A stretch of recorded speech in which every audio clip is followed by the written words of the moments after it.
Okey Ustaz.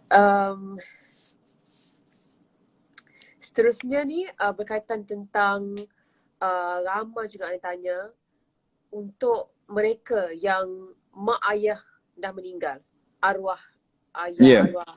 Tapi dia tanya pula macam ni, dia kata macam mana dia nak memohon maaf dengan mak ayah yang sudah meninggal sebagai seorang anak. Di antara amalan yang kita boleh buat ialah kita menyambung silaturrahim. Kawan-kawan mak ayah kita yang meninggal dunia. Kita pergi berjumpa dengan dia, pakcik, saya anak arwah sekian-sekian. Makcik, saya anak arwah sekian-sekian. Saya datang ni betul-betul nak menyambung silaturrahim. Kita sebut demikian. Waktu mana kita buat demikian, kita telah terampun dosa kita dengan mak ayah kita yang kita buat sebelum daripada ni, waktu mana dia hidup dahulu. Itu. Yang kedua, kita bersedekah di atas nama arwah mak kita dan arwah ayah kita.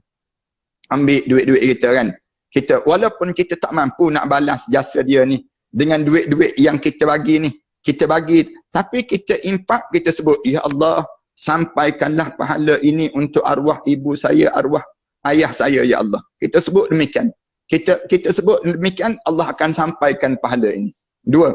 Yang ketiga, kita ni tolong ziarah kubur arwah ayah kita dan kubur arwah mak kita. Sama ada ziarah tu dalam bentuk jasad kita, itu yang terbaik. Tapi kalau jauh sangat, kubur arwah ayah kita, arwah mak kita ni jauh. Meninggal dunia pula tempat yang jauh di kalangan kita. Jadi, kita macam mana? Baca doa. Allahumma gfirli wali walidayya warhamhuma kama rabbayani saghira. Baca doa, minta ya Allah tolong lapangkanlah kubur arwah ayah saya. Jadikanlah doa saya ini doa-doa yang diterima di sisi kami ya Allah. Kita minta dengan Allah. Lalu segala dosa-dosa kita dengan mak ayah kita dahulu, dalam hidup kita ni terampunlah kita dengan arwah ayah kita dan arwah mak kita tersebut. Ini banyak lagi amalan-amalan yang kita boleh buat ialah antara lagi kita bersedekah. Buat masjid, buat yang disebut dengan apa dia? Gali telaga, bagi air minum. Sekarang orang tak gali dah telaga. Tapi bagi minum air begitu.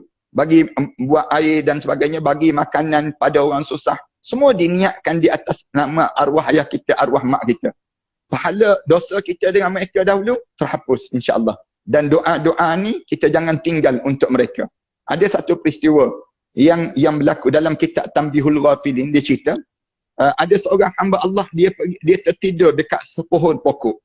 Bila dia tidur di pohon pokok tersebut, kemudian waktu mana dia tidur, kemudian dalam keadaan yang dia tidur tu, dia tak sedar, dia tidur atas kubur rupa-rupanya. Bawah tu kubur. Kemudian dalam tidur dia pada siang hari dia tidur, dia kerana penat sangat, dalam kitab tersebut dia mimpi orang dalam kubur ni dalam keadaan gelap pekat dan memohon pertolongan untuk diberitahu terhadap anak perempuan dia di kampung itu. Dia sebut demikian.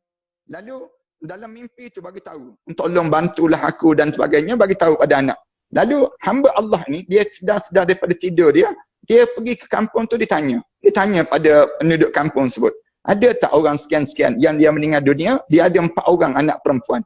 Anak perempuan dia ni, dia ada 4 orang anak perempuan. Boleh tak aku nak berjumpa dengan 4 orang anak perempuan tersebut? Orang kampung tu bagi tahu ada orang sekian-sekian dan dia pergi berjumpa.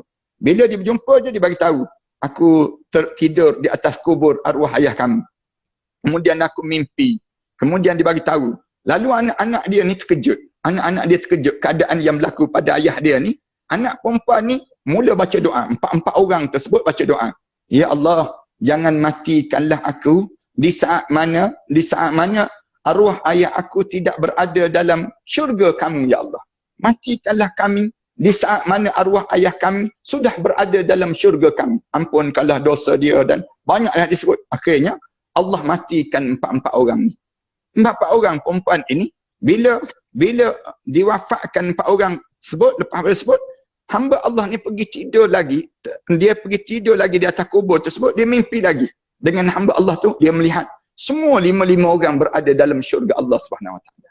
Maknanya kebaikan kita ni anak-anak ni, tolong bantulah mak ayah kita walaupun kita pernah buat dosa pada mak ayah sebelum daripada ni, lalu kita minta ampun kepada Allah terhadap mereka itu, nescaya Allah akan terima doa-doa kita dan Allah akan hapuskan dosa-dosa kita terhadap mereka tersebut. Cuma tu untuk mereka anak-anak yang mungkin buat salah dengan mak yang tak sempat dia minta maaf tapi mereka dah meninggal.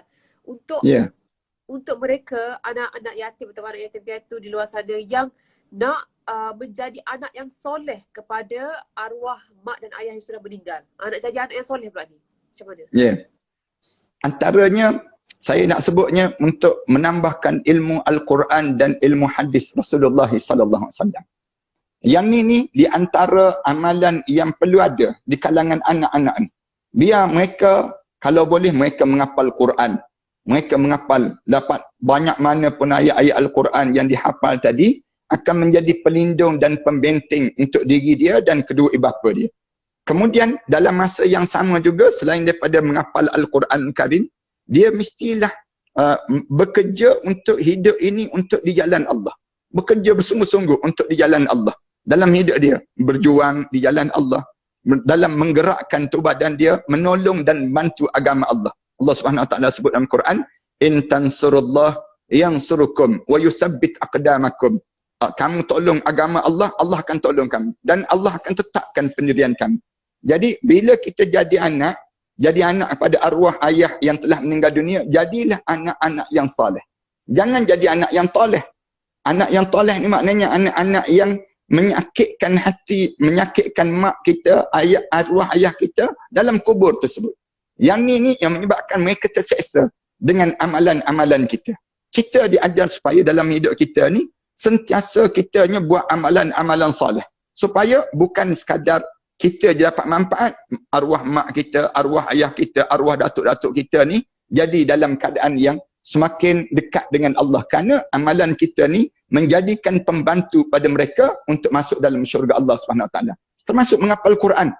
Menghafal Quran, kemudian mati syahid di jalan Allah. Semua benda ni, amalan-amalan ni boleh membantu arwah ibu, arwah ayah kita untuk berada dalam syurga Allah. Jadi anak-anak yatim, kalian walaupun kalian kehilangan ibu, kehilangan ayah dalam hidup kalian, tapi kalian tak kehilangan orang mukmin dalam hidup kalian. Kalian adik-beradik dengan Rasulullah sallallahu alaihi wasallam. Rasulullah waktu mana dia tak ada ayah, tak ada ibu dalam hidup dia, bagaimana dia jaga peribadi dia? Begitulah dalam hidup kita anak yatim. Bila kita jadi anak yatim, kita mesti jadi orang yang bagaikan Rasulullah sallallahu alaihi wasallam. Sehingga kan Rasulullah sebut, ana wa kafilul yatim kahatain. Rasulullah sebut, aku dengan orang yang jaga anak yatim macam jari ni dengan jari ni. Rasulullah sebut demikian. Rasulullah gambarkan demikian. Dekatnya dalam syurga Allah. Nak gambarkan pada kita bahawa dekatnya Rasulullah dengan anak yatim. Apa tak? Dengan penjaga anak yatim pun dekat. Dekat. Rasulullah tunjuk begitu. Kalau dengan anak yatim, lagi dekat. Lagi dekat. Kerana anak yatim ni adik-beradik Rasulullah sallallahu alaihi wasallam. Oleh kerana demikian, bila kita jadi anak yatim, kita kena jaga peribadi kita. Biar peribadi kita macam peribadi Rasulullah, macam peribadi sahabat-sahabat dan sahabiah di zaman Rasulullah sallallahu alaihi wasallam. Jangan meminta-minta. Allah akan buka hati orang untuk nak memberi. Jangan sibuk kita nak ulur tangan bagi tahu kita anak yatim. Pakai plekat pula dekat dada ni.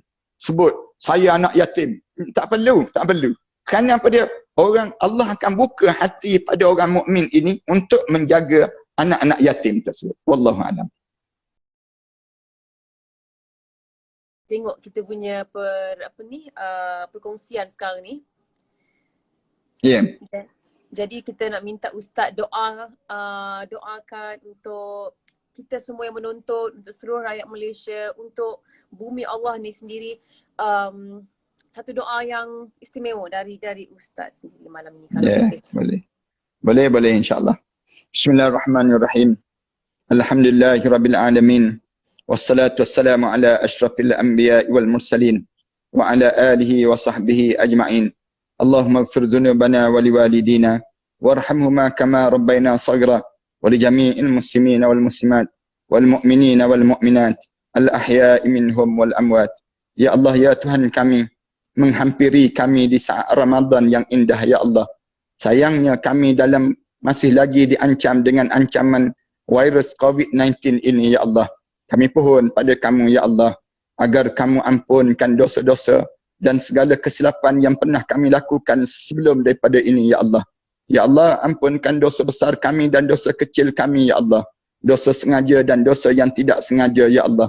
Ya Allah, saat mana kami mengaminkan doa sesama kami ini, Ya Allah, ada di kalangan kami sedang bertarung nyawa mereka, Ya Allah, berhadapan dengan ujian COVID-19 ini, Ya Allah. Ada di kalangan kami, Ya Allah, sedang mempertaruhkan saat nyawa-nyawanya, Ya Allah. Kami pohon pada kamu, Ya Allah. Kamu angkat dan kamu buanglah penyakit yang sedang melanda kami di saat sebegini, Ya Allah. Ya Allah, ya Tuhan kami pohon pada kamu, Ya Allah, apa yang pernah dipohon oleh Nabi kami Muhammad sallallahu alaihi wasallam. Jauhkanlah kami, Ya Allah, daripada apa yang minta dijauhi oleh Nabi kami Muhammad sallallahu alaihi wasallam. Ya Allah, rahmatilah setiap mereka yang mengaminkan doa ini, Ya Allah.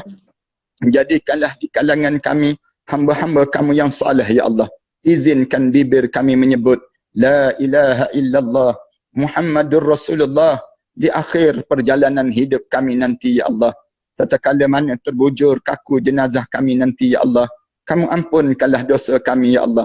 Saat dimandikan jenazah kami nanti, Ya Allah, kamu gugurkanlah dosa kami dengan guguran air merinjis badan kami itu, Ya Allah. Saat mana kami dikapankan nanti, Ya Allah, kamu putihkanlah amalan kami, Ya Allah. Lebih putih daripada kain kapan yang membalut jasad kami itu, Ya Allah. Saat mana diusung jenazah kami nanti, Ya Allah, kamu pilihlah di kalangan mereka yang paling saleh, Ya Allah, ia akan mengimamkan salat jenazah kami nanti, Ya Allah. Ia akan mengusung jenazah kami nanti, Ya Allah. Kamu pilihlah anak-anak kami yang saleh, Ya Allah. Ia akan mengusung jenazah kami nanti, Ya Allah. Ia akan meletakkan kami ke liang lahat nanti, Ya Allah. Tatkala mana diturunkan jenazah kami ke barzah nanti, Ya Allah, kamu wangikanlah kubur kami, Ya Allah. Kamu lapangkanlah kubur kami, Ya Allah. Kamu jadikan kubur kami di antara taman pada taman-taman syurga, Ya Allah. Ya Allah, ya Tuhan kami, di malam pertama kami di barzah nanti, Ya Allah, ketemukanlah kami dengan arwah ayah kami, Ya Allah. Arwah datuk nenek moyang kami, Ya Allah, yang telah meninggal dunia sebelum daripada kami di Illiyin, Ya Allah. Saat menghampiri Ramadan sebegini, Ya Allah, kerinduan itu seringkali bertandang dalam hidup kami, Ya Allah. Rindu saat kami membesar di atas dukungan arwah ayah kami dahulu, Ya Allah. Rindu saat kami tertidur di atas ribaannya dahulu, Ya Allah. Rindu, Ya Allah, saat-saat di pagi hari, Ya Allah, kami dimandikan oleh arwah ayah kami, Ya Allah. Rindu, Ya Allah, saat mana kami disuap ke tangan, ke mulut kami dahulu, Ya Allah. Rindu, Ya Allah, saat kami bangun di penghujung malam, Ya Allah, kelihatan arwah ayah kami sujud dan sujud pada kamu, Ya Allah. Meminta dengan kamu, Ya Allah, agar diselamatkannya daripada azab kubur dan di akhirat nanti, Ya Allah. Jadikanlah doa kami ini, Ya Allah, di antara doa-doa anak yang saleh, Ya Allah. Senangkanlah ia melalui saat-saat yang sedemikian rupa itu, Ya Allah. Ya Allah, ampunkanlah dosa kami terhadap kedua ibu bapa kami, Ya Allah. Khususnya terhadap ibu kami, Ya Allah. Seketika dahulu, Ya Allah, kami mengakui kami pernah bercakap kasar di hadapan ibu kami, Ya Allah.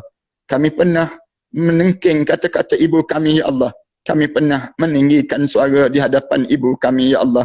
Kami pernah melihat air mata ibu kami mengalir lesu di pipinya itu, Ya Allah. Kami tidak sengaja melukakan hati ibu kami, Ya Allah. Kami tidak sengaja melukakan hati ibu kami, Ya Allah.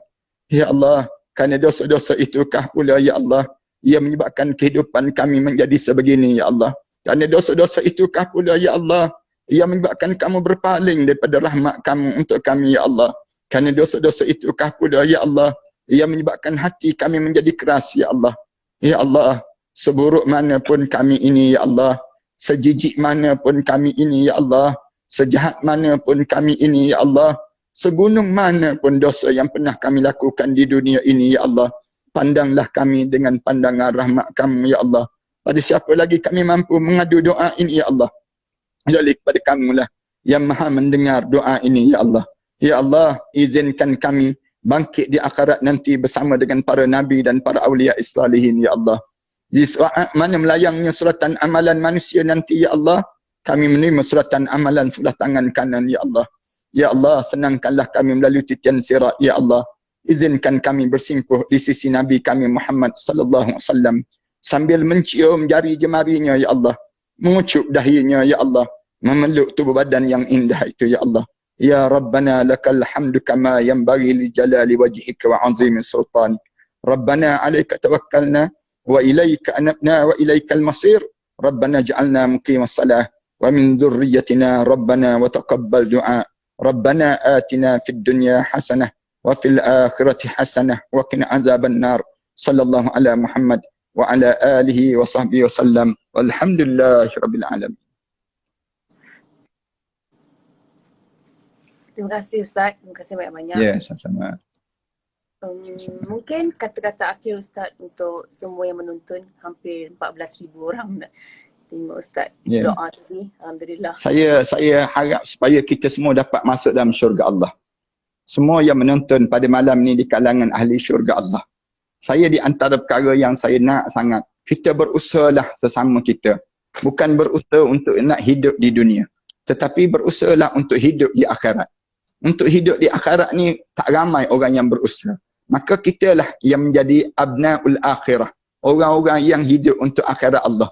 Sesuai dengan setiap apa yang kita lakukan pada diri kita ini, kita mesti pastikan kita boleh bersimpuh di sisi Nabi Muhammad sallallahu alaihi wasallam nanti, sambil semua di kalangan follower-follower Nilofa dan juga siapa saja yang menonton pada malam ini, semuanya masuk di kalangan ahli syurga Allah Subhanahu Wa Taala. Itu harapan yang kita nak di kalangan kita, insya-Allah. Amin, amin ya rabbal alamin. Terima kasih banyak. Saya sangat bertuah dapat berkongsi ilmu dan juga dapat menggunakan medium live Instagram ni bersama dengan Ustaz untuk mereka suasana malam ni, malam. Terima kasih kerana jemput saya sebenarnya. Terima kasih Ustaz.